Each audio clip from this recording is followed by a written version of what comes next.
Edição, gravação com Bruno Lever, advogado membro da Comissão de Defesa do Consumidor da OAB-MG. Bruno, boa tarde. Boa tarde, Natália. Boa tarde, ouvintes. Bruno, durante a semana a gente começou falando, do que todo consumidor tem direito a se comunicar bem. Nós já falamos da lei que regula o serviço de atendimento ao consumidor. Só para recordar um pouquinho, essa lei, ela estipula alguns prazos para os atendimentos ao consumidor. Quais são esses prazos?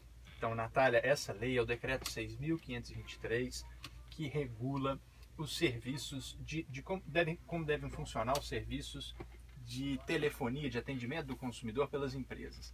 Então, eu costumo brincar que empresa socialmente responsável, ela não tem serviço de atendimento ao cliente, ela tem serviço amigo do consumidor. Por quê? Porque é aquele que respeita as normas desse decreto. Então, o que a empresa tem que atender de imediato o consumidor quando ele ligar para ela? Reclamações têm que ser atendidas de imediato e por qualquer atendente. Cancelamentos têm que ter efeitos imediatos quando feitos pelo atendente. Qualquer atendente tem que ter competência para fazer o cancelamento.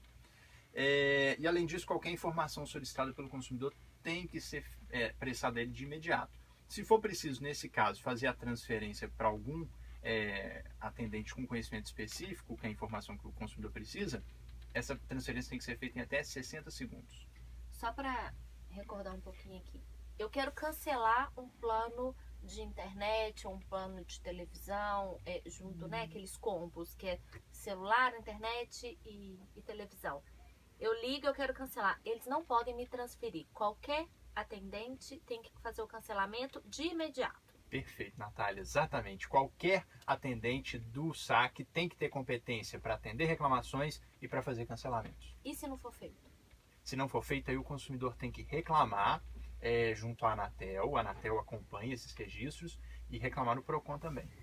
Só para o ouvinte ficar sabendo, o telefone da Anatel é o 1331. E sempre, Natália, que o consumidor pediu o cancelamento e a empresa se negar a fazer o cancelamento, o consumidor pode notificá-la e a partir dali considerar rescindido o contrato, sendo indevida qualquer cobrança que a empresa mandar depois para ele. E quais são os direitos do consumidor na hora de cancelar um serviço? O consumidor vai ter o direito de cancelar o serviço por todas as vias que a empresa disponibiliza para ele contratar o serviço. Então, se ela disponibiliza a contratação de serviço pela internet, na loja física e pelo telefone, ele pode, por esses 3 meios, também cancelar. O que o consumidor ele deve fazer quando ele constata alguma cobrança indevida na fatura do telefone ou da televisão a cabo, internet? A primeira coisa que ele tem que fazer é ligar para o saque da empresa e contestar essa cobrança. Na hora que ele contesta essa cobrança, a empresa ela tem que suspender a cobrança imediatamente, emitir uma nova fatura sem aquela cobrança, a não ser que ela consiga de imediato mostrar para ele aonde no contrato tem uma cláusula prevendo que ela pode cobrar aquele valor. Se ela não conseguir fazer isso, a suspensão da cobrança tem que ser feita de imediato. A empresa de telefonia pode aplicar uma multa ao consumidor em razão do cancelamento do plano?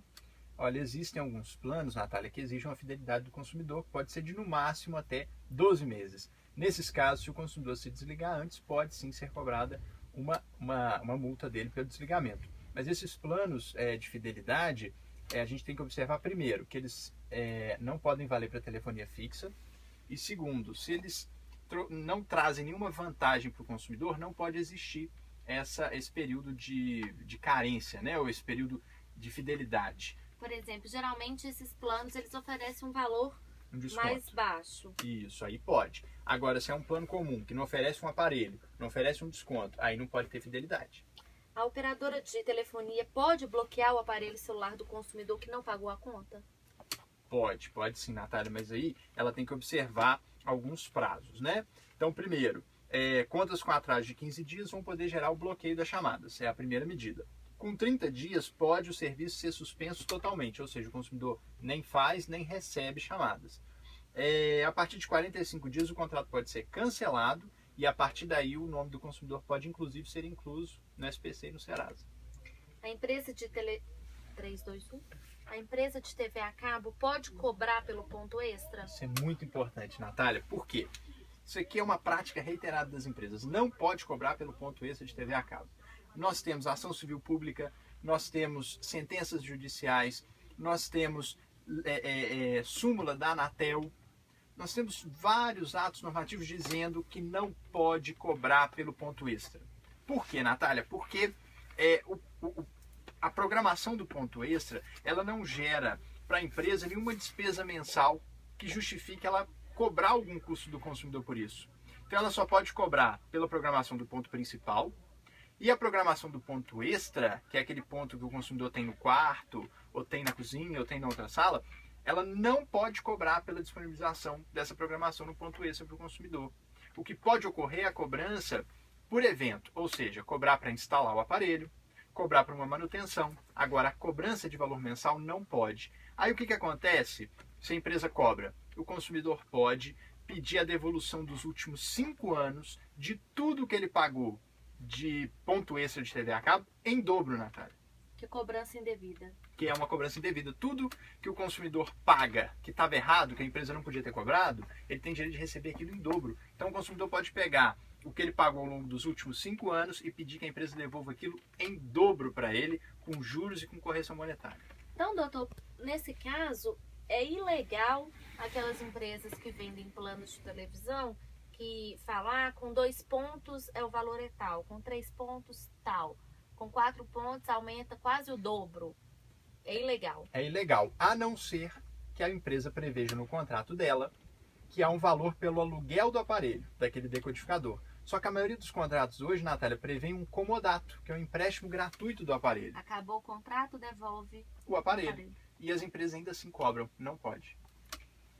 Doutor, a prestadora pode alterar o plano sem o consentimento do cliente? De forma alguma. Isso acontece e, inclusive, eu fiquei sabendo hoje de um caso gravíssimo onde uma operadora de telefonia ela fez uma ligação para o cliente informando sobre a existência de um plano promocional com uma quantidade de internet maior do que a que ele possuía e ele recusou. A operadora ligou por mais 5 vezes no mesmo dia, durante a manhã, oferecendo o plano para o consumidor. Na 5ª vez que o consumidor negou, ela foi lá e fez a alteração, sem o consentimento dele. Avisou que havia sido feita a alteração e desligou o telefone sem dar número de protocolo, sem dar nada. E aí o consumidor ligou para lá, enfurecido, porque havia sido feita uma alteração sem a permissão dele. E desfizeram a alteração, mas falaram que vão cobrar ele por essa 1 hora que ele teve de internet com uma velocidade maior. Então, são abusos muito grandes que acontecem e a empresa não pode alterar o plano do consumidor sem solicitação desse e antes que esse plano acabe. Porque é muito comum, às vezes, a empresa extinguir o plano, acabar com o plano. E aí quem estava com aquele plano, às vezes, fica sem o plano e é encaixado em outro plano, às vezes, mais caro. Isso não pode acontecer, tem que ser respeitado. Assim como o consumidor tem que cumprir o plano até o final, a empresa também tem que cumprir o plano até o final.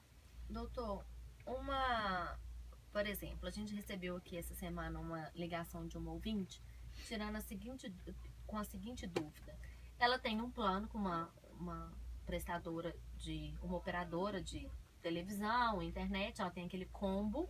E ela queria, porque agora a operadora está com uma promoção que oferece um combo, quem faz o combo ganha um aparelho celular. E ela ligou para saber informações, como que ela poderia fazer.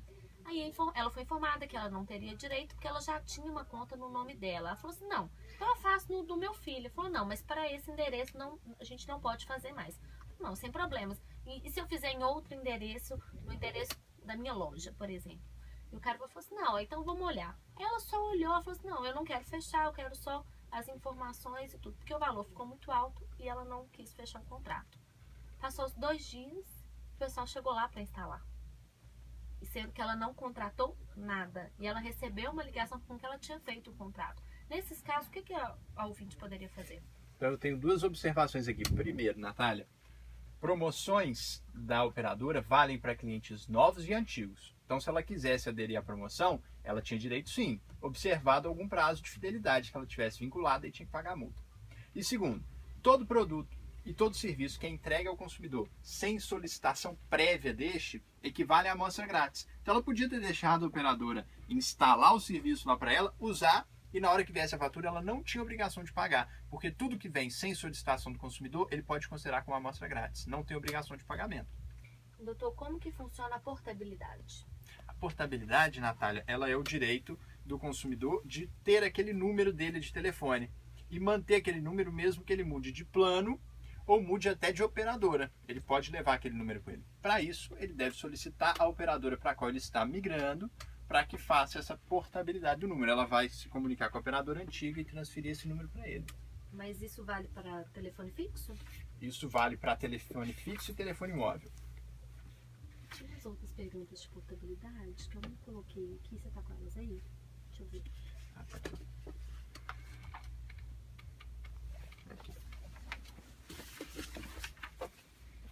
E como que o consumidor pode pedir a portabilidade?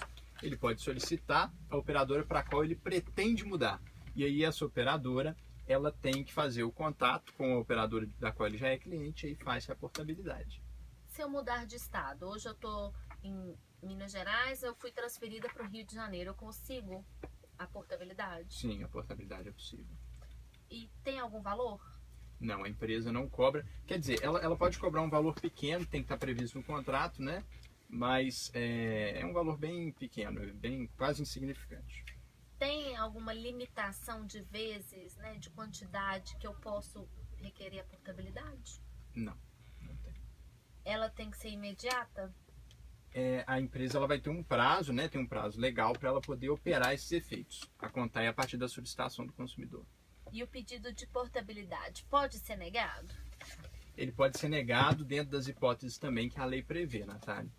Você quer deixar algum telefone de contato, e-mail, para se caso alguém tenha alguma dúvida? Sim, o consumidor que quiser, né, tiver alguma dúvida sobre a questão do ponto extra, sobre a questão do telefone, internet, pode entrar em contato comigo pelo telefone 8791-7915. 8791? 7915. Muito obrigada, viu, doutor? Eu que agradeço, Natália, agradeço os ouvintes.